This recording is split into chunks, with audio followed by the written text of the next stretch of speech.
Hi, this is Brandon Phelps, and today we're going to talk about my understanding of my own dispositions by answering just a few questions and analyzing this.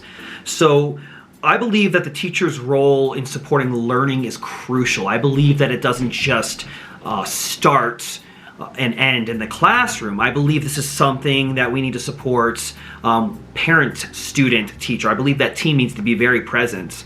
I believe that in our support for learning, we need to advocate for better circumstances within our schools, better opportunities, better equity. I believe that we should be present in as much as we can be for each student's success in learning. In improving planning and practice, I truly believe that we should always be advancing ourselves as educators, that we are lifelong learners as people that are in the learning industry. That is our profession, the education. We need to always be advancing ourselves further and improving ourselves so we can become the best educators possible for students, because students will evolve, life will evolve, things will change, and we need to change with that and with that need that's present.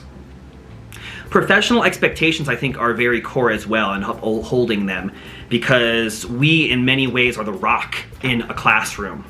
There can be so many things going on in this storm of learning and people's lives, and we have to be that rock. We have to be that level of professionalism that the students see, that they know they can always rely on us. They can rely to kind of know what we'll do and say in that manner that will keep things on par for them, as well as with our staff, our peers, and our admin and our parents. It's important that we keep those professional expectations, that we are upholding to them, that we are trying to set ourselves up here in a way so these kids can look up to us and they can know what to expect. That we lead by example and not just by saying, hey, do this cuz.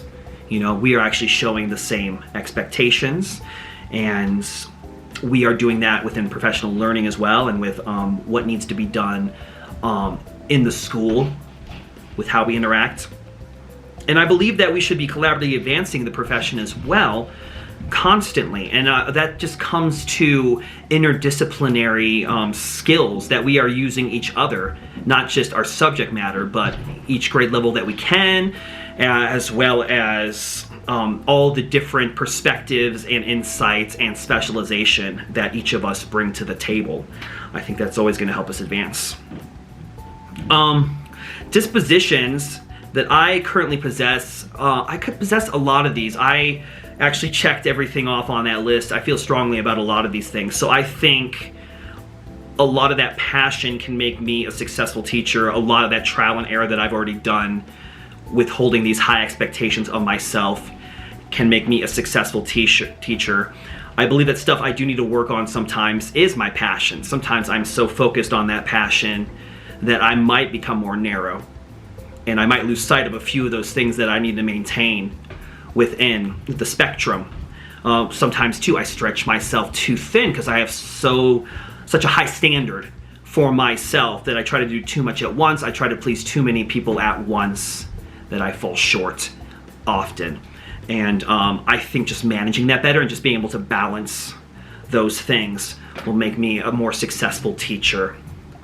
What effect could personal biases have on teaching and learning? Now, for me personally, and according to the expectations of the profession, I believe this is so important. And I believe a lot of us think we don't have them.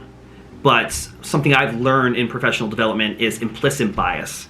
Implicit bias is stuff that we don't even realize that we have based on the way we grew up, based on what we're interested in, based on our family status, who we were friends with, what we like to watch and don't like to watch, what we saw in the news, what our experiences were in our day-to-day, in class, in the world. So we have a lot of these biases about other things that we may not even be aware of. And I think just checking ourselves and being very aware of that is going to be crucial as teachers, that we are not showing a bias to someone that we may not even realize that we have, that it just might trigger subconsciously in a way. So I think it's very important that we really take a strong perspective on that in the day-to-day, the moment-to-moment with our students, so we can be the most equitable that we can be. Thank you.